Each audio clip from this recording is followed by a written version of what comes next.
হরে কৃষ্ণ। ওম নমো ভগবতে বাসুদেবায়। জয় শ্রীকৃষ্ণ। রাধে রাধে। তো প্রিয় ভক্তগণ, 2025 সালে অক্ষয় তৃতীয়া কবে পালন করতে হবে, এদিন কি কি কাজ করবেন, কি কি কাজ করবেন না, অক্ষয় তৃতীয়ার দিন বাড়িতে পুজোর শুভ মুহূর্ত এবং সর্বোপরি অক্ষয় তৃতীয়ার 24টি মাহাত্ম্য আজকে আমরা শ্রবণ করব। তাই অবশ্যই ভিডিওটি শুরু থেকে শেষ পর্যন্ত দেখবেন। আর ভালো লেগে থাকলে একটা লাইক করে চ্যানেলটিকে অবশ্যই সাবস্ক্রাইব করে থাকবেন যদি চ্যানেলে নতুন হয়ে থাকেন তো। আর অবশ্যই ভিডিওটি আপনাদের আত্মীয় পরিজন এবং বন্ধু বান্ধবদের সাথে অবশ্যই শেয়ার করে দেবেন। তাহলে শুরু করছি আজকের ভিডিওটি। আমাদের শাস্ত্রে 365 দিনের মধ্যে 4টি দিনকে বিশেষ মাহাত্ম্যপূর্ণ এবং গুরুত্বপূর্ণ হিসাবে বলা হয়েছে। সেই 4টি দিন হলো বছরের সব থেকে প্রথম দিন অর্থাৎ বৈশাখ মাসের প্রথম দিন, কার্তিক বা দামোদর মাসের প্রথম দিন, বিজয়া দশমী এবং এই অক্ষয় তৃতীয়াকে বছরের সর্বশ্রেষ্ঠ 4টি দিন হিসাবে বর্ণনা করা রয়েছে। তাহলে বুঝতেই পারছেন যে এই অক্ষয় তৃতীয়ার অনেক মাহাত্ম্য রয়েছে। এই বছর 2025 সালে অক্ষয় তৃতীয়া মহোৎসব পালিত হচ্ছে 30শে এপ্রিল 2025 বুধবার। অর্থাৎ সকল কৃষ্ণ ভক্তকে 2025 সালে অর্থাৎ এই বছরে অক্ষয় তৃতীয়া মহাব্রত পালন করতে হবে 30শে এপ্রিল 2025 বুধবার। এই অক্ষয় তৃতীয়ার দিনটি হলো সর্বকার্যের জন্য একটি শুভ দিন। অর্থাৎ এই অক্ষয় তৃতীয়ার দিনে আপনি যে কোনো কার্য সম্পাদন করতে পারবেন। অর্থাৎ আপনি সাধনা করতে চান এই দিনে করতে পারবেন, আপনি যে কোনো ধর্ম বিষয়ক কাজ কিংবা পারমার্থিক কাজ করতে পারেন এই শুভ দিনে। সব থেকে বড় কথা হলো এই অক্ষয় তৃতীয়ার দিনে আপনি যে কোনো কার্যই করুন না কেন তা সারা জীবনের জন্য অক্ষয় হয়ে রয়ে যাবে। তাই এই দিনটির নাম হলো অক্ষয় তৃতীয়া। অক্ষয় শব্দটির অর্থ হলো যা কখনোই ক্ষয়প্রাপ্ত হয় না। আর এই অক্ষয় তৃতীয়ার দিন যেহেতু কোনো কাজই ক্ষয়প্রাপ্ত হয় না, তাই এই দিনটির নাম অক্ষয় তৃতীয়া। তাই এই অক্ষয় তৃতীয়ার দিনটি সর্বকার্য সম্পাদনের জন্য একটি উত্তম দিবস বা উত্তম দিন। এই দিনটিতে আপনি যে কোনো কার্য করতে পারেন।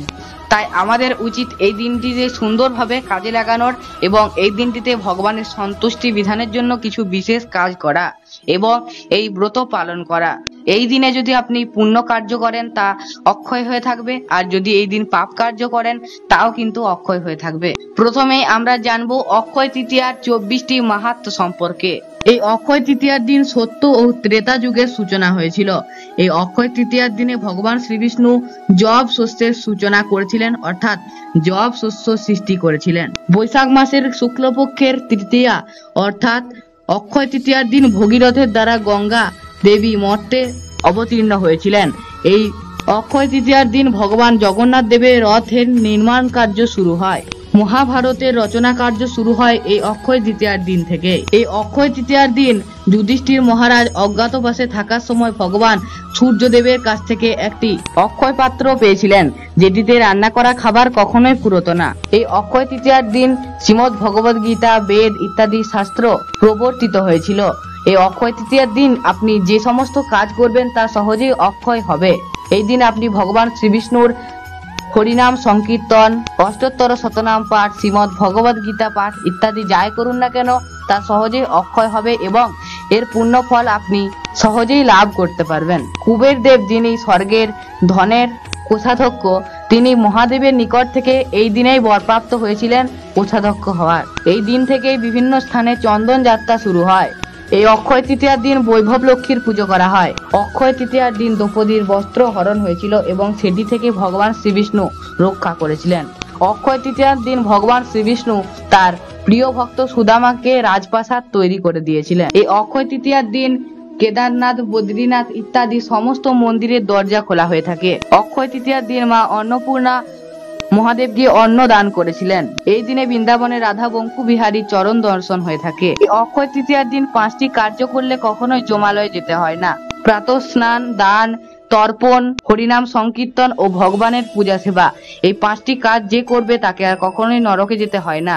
তাই অবশ্যই অক্ষয় তৃতীয়ার দিন এই কয়েকটি কাজ অবশ্যই করা উচিত। এই দিনে ভগবান শ্রীকৃষ্ণ নৌকা বিহার করেছিলেন। তো এই ছিল অক্ষয় তৃতীয়ার 24টি মাহাত্ম্য। এরপর আমরা জানবো অক্ষয় তৃতীয়ার দিন বাড়িতে কি কি কাজ করবেন এবং কি কি কাজ কখনোই করবেন না। অক্ষয় তৃতীয়ার দিন আপনারা প্রাতঃ স্নান করবেন, তারপর ভগবানের পূজা সেবাদি করবেন, তারপর তুলসী মহারানীর বিশেষ সেবা করবেন, অশ্বত্থ গাছে জল প্রদান করবেন, তুলসী মহারানীকে জল প্রদান করবেন, মাতা বৈভব লক্ষ্মীর পূজা করবেন। তুলসীতে এই দিন বিশেষ পূজা করবেন, প্রদক্ষিণ করবেন, আরতি করবেন এবং প্রণাম করবেন। এই দিন ভগবানের মঙ্গল আরতি করতে পারেন। এই দিন যদি পারেন তো গঙ্গা স্নান করতে পারেন।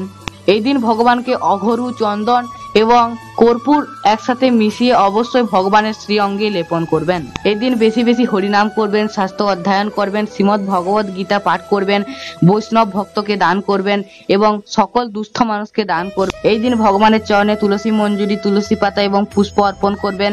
মাতা লক্ষ্মীরও এই দিন পুজো করা হয়ে থাকে। এই দিন পরশুরামের জন্ম হয়েছিল, তাই এই দিনটিতে বিশেষ মাহাত্ম্য রয়েছে। এই দিন পরশুরামেরও পুজো করা হয়ে থাকে, তাই বাড়িতে অবশ্যই এই দিন পরশুরামের পুজো করতে পারেন। এরপর আমরা জানবো অক্ষয় তৃতীয়ার দিন কি কি কাজ কখনোই করবেন না। অক্ষয় তৃতীয়ার দিন কখনোই আমিষ আহার গ্রহণ করবেন না, নেশা জাতীয় খাবার গ্রহণ করবেন না। এই দিন ব্রত উপবাসের কোনো রীতি বা আচার নেই, তবে আপনারা চাইলে করতে পারেন। তবে কখনোই এই দিন আমিষ আহার গ্রহণ করবেন না, কৃষ্ণ প্রসাদ গ্রহণ করবেন। এই দিন কাউকে কটূক্তি করবেন না। এই দিন বাড়িতে কেউ এলে তাকে খালি হাতে ফিরিয়ে দেবেন না। যদি বাড়িতে কোনো ভিখারি আসে তাহলে অবশ্যই তাকে দান করবেন সাধ্যমতো। এই দিন কারোর সাথে ঝগড়া বা বিবাদ করবেন না। এই শুভ দিনে অবশ্যই এই কয়েকটি কাজ থেকে আপনারা প্রত্যেকেই বিরত থাকবেন এবং এই দিনে কোনোভাবেই কোনো পাপ কার্য করবেন না। এরপর আমরা জানবো অক্ষয় তৃতীয়ার শুভ মুহূর্ত বা পূজা মুহূর্ত সম্পর্কে। বাংলাদেশে অক্ষয় তৃতীয়ার শুভ মুহূর্ত হলো 30 এপ্রিল 2025 সকাল 5টা 25 থেকে 11টা 56 পর্যন্ত।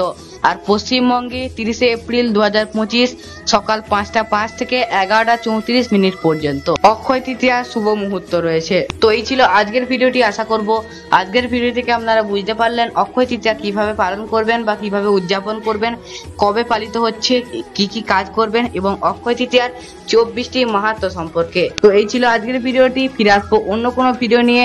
সবাই ভালো থাকবেন, সুস্থ থাকবেন, সতর্ক থাকবেন। সবাইকে অগ্রিম অক্ষয় তৃতীয়ার অনেক অনেক শুভেচ্ছা ও অভিনন্দন রইল। জয় শ্রীকৃষ্ণ। রাধে রাধে।